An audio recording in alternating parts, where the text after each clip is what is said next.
The exploration, development and production of oil and gas in Ghana has significantly improved government's revenues. But the people in the 6 coastal districts of the Western region continue to face the effects of oil and gas production offshore. The people within the coastal areas could not have a place to channel their grievances. What they have done, or what we're doing now, is the key factor is, those days, people had no place to channel their grievances. Where to go? Whom to see? The Western Region Coastal Foundation is a locally managed NGO in Ghana that encourages an effective dialogue between oil, gas, and power companies, other extractive industry actors, local communities, and the government in the 6 coastal districts in the Western region. We identify and resolve issues facing communities, leveraging corporate social responsibility funds, financial and in-kind contributions from stakeholders to address stability and socio-economic development concerns. The mandate of this foundation is to create the platform for residents in these communities to articulate their concerns, and also for us to kind of fashion out solutions for these. And so our tagline really is about providing sustainable solutions which are locally informed. The 6 coastal districts are Jomoro, Elembele, Enzima East, Ahanta West, Sekendita Krade Metropolis, and Shama. Since its inception, the WRCF, through its conversation managers, have visited thousands of households within the communities to gather the concerns of the residents. You go straight to the grassroots, where you meet the people one-on-one, ask them. And because the people that we engage are from the locality, people free to air out their problems and others. And I tell you honestly, it has helped a lot. They go down to the grassroots, discuss problems with the people give them their concerns, etc. And they try to find, answers to them. And the answers may be to, this problem is a problem for Tello. It's not a problem for traditional council. In each district that we are operating, we bring together all the selected communities together at the district level. We first of all present our issues, the issues that have emerged at the household and the community levels to these duty bearers. And when they get some of these concerns, they forward them to the Citizen Advisory Committee, Council, where the executives, the 23-member committee meets and discuss some of those concerns put up. In situations like this, these concerns are packaged and forwarded to those organizations to respond to some of those things. And to me, it is one of the best ways where people become satisfied. These issues that people raise are documented, and we share this with all stakeholders who work in this area, namely the oil and gas, the district assemblies, and government regional offices. And we've seen results. When you come to my community, there was a problem here between Zeal Environmental Services and my community. And WRCF came in because they wrote to Zeal, the chief executive, and he was given the opportunity to explain everything. And to the satisfaction of the community. We have achieved a lot of successes. Issues that our community members have come together to build a cheap compound. Some have even repaired their own bridges and what have you. Some market centers that were deteriorating have been fixed by the community members themselves. And some are even going extra mile in raising funds among themselves, raising funds from companies operating on their land, to address issues. From the issues that emerge from the community conversations, WRCF designed interventions to help improve the livelihoods of communities, taking into consideration the role of women in each value chain. WRCF had 5 sectors we wanted to work in. Those sectors we saw had the most potential economic development in the 6 coastal districts of the Western region, and fish was one of them. I started fish ponding as a recreation fish pond, and later I saw that it was very lucrative, so I started creating ponds. It was just a borehole because I was not knowing exactly what a fish pond dimension was, you see. So sometimes when I rear the fish, they all die. If someone go to the hatchery, they do not give us the right type of fish. So once I bought 1,500 fingerlings, I had only 50. So I was not knowing what to do because I had no other idea to help them. You see, and one thing is, where to get the feed itself was a problem. And what type of feed were we using? Even we could put fufu, a bun of fufu into the pond for the fish. And when they were chopping, we thought that's the best thing we could do. Isaac America taking Tana Mete, a Yamajuma. Now, Jumati Trua, many in Yambia can one bomb say, Kua, young Juma, and none. May they shall say, first pond construct a channel, I'm ye. What a table ye, say now what a table do a while. Yes, I say ye to answer. Ye jai, no, so ye yon Cacrana or say a ye. In a yen saying to no, or to no wabra and so. Intino Emma, Monsieur Erima, a Jumano, your boka. Misha say, may a fish farming, a Jumano. A few mununi. Na Brana, Misha say no. Me de margarine, my hoarding in a medea. Means my sooner when she inti say a cobase, me stoko and amoa.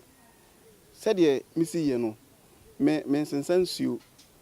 Ene se aduano me de agumu nti enya be se bosum sie na bosum so na se omo aye ankese a na ma sha se ton omo na so na omo entumi nye ankese nti e ma me bre pa na me nye records bia aduano dodo a me de be ma omo se de be ya mbehu e ka mabo ne ekeke ka hono ina no na me teki records bia nti e ma me boka. We partnered with the Fisheries Commission.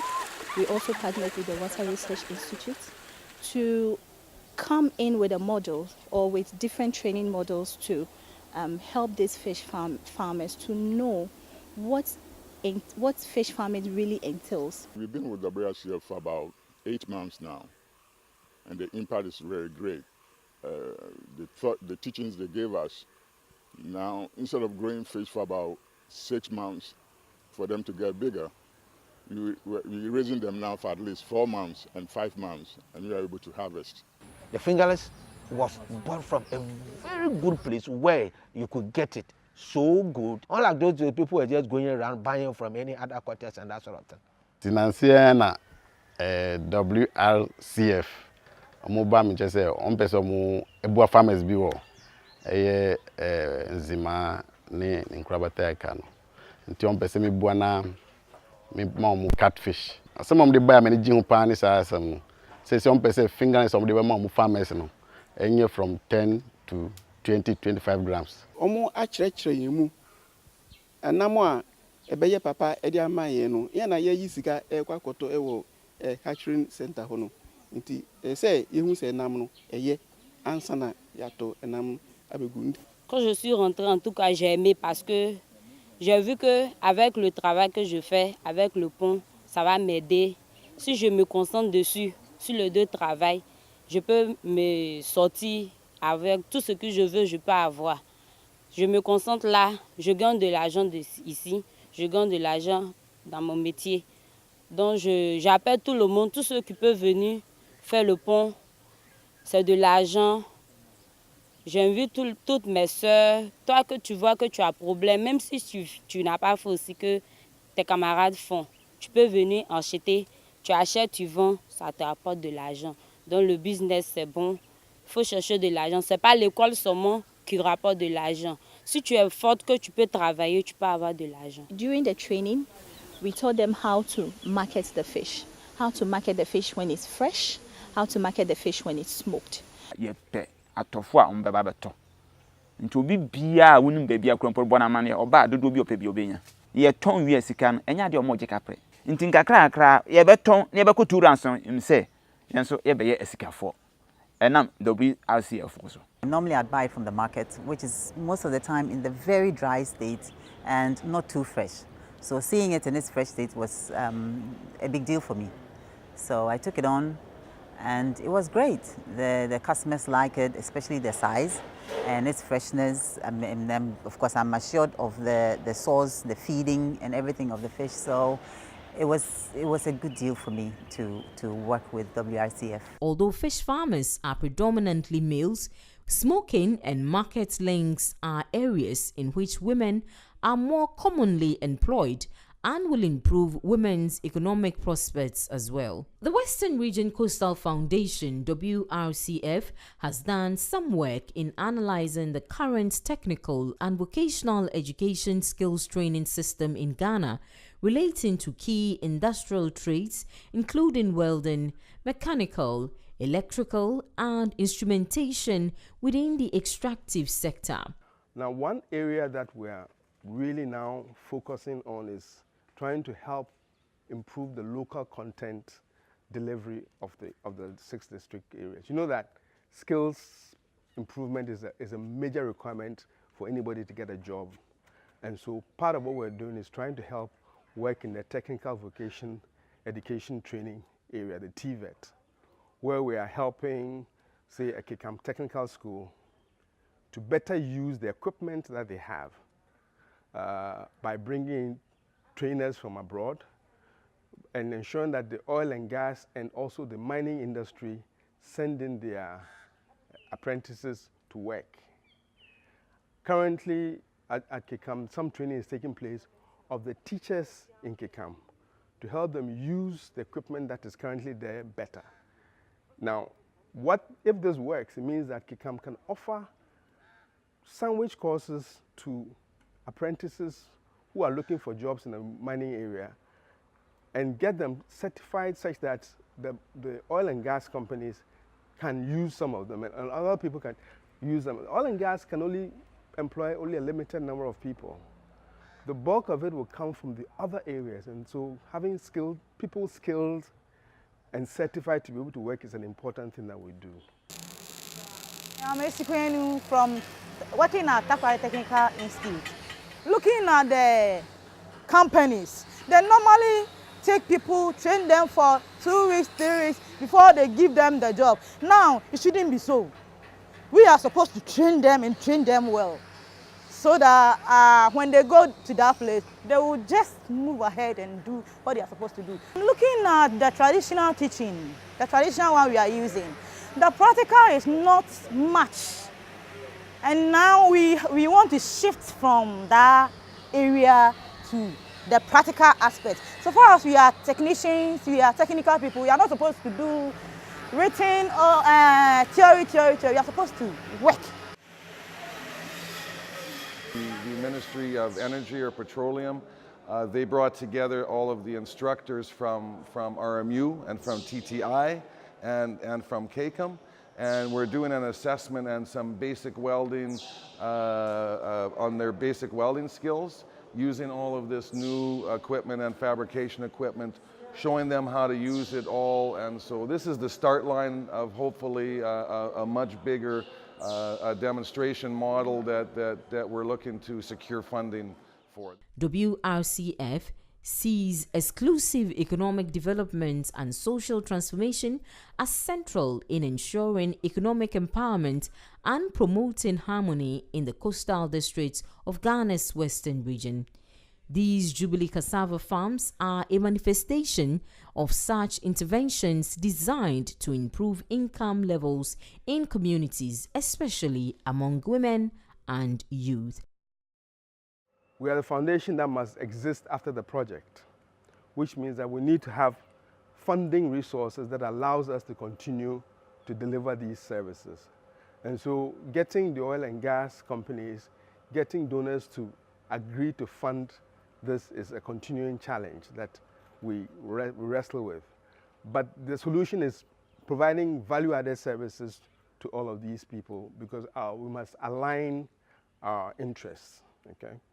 And so far, we've been making some good successes. We thought to engage WRCF, use their platform, and in a collaboration to collaborate with them and pool our resources together, particularly the human capital, and develop a program for these communities. Companies have expressed interest. For instance, Ghana Gas has actually been very responsive. They are even asking us to go to all the communities that they have issues there, that their pipelines are affecting their lives. It tells you that it's an indication that if you say add more communities to your conversation, then what a principle is that, yes, after some time, they are more interested in what is happening, and so they want to put in something to let it continue for them. So Oxon, the Friends of the Nation, and Golandev as the main, and we are partner Empano as conversation managers. We are also even thinking through that, yes, this is a donor funding, but these are the basic things that we believe in. These are our core mandate as NGOs, as local NGOs, the things that we must do ourselves. So funding or no funding, these things must go on. Okay, so how can we also strategize ourselves to make it happen? That is why I am appealing to the oil gurus that for them to be in a very good environmental, good atmosphere. The foundation is doing a lot of their work for them. Unlike those days, you'll be hearing from Angus. My people will be the people from the coastal areas. You see them just talking. You see them threatening to do things that they need not to do. It wasn't their fault, but at times they have no idea. At times they have nowhere to channel their grievances. They don't know. They have nobody to speak to. Who, what, and how to go about things was very difficult for them. But when these people happen to be going around the Citizen Advisory Council and the rest, and meeting with them at the office, and at the end of the day, a forum. Then at the end of the day, what happens is sent to the board for the board to move on it. In fact, they have done a lot. The foundation has done a lot. So we are appealing to all stakeholders to do their best, put in monies. So at the end of the day, the foundation will still continue. Sustainability should be the word that, I will use that word for our word guide should be sustainability, and no one person can do it. Let us all come on board. Make sure it does happen.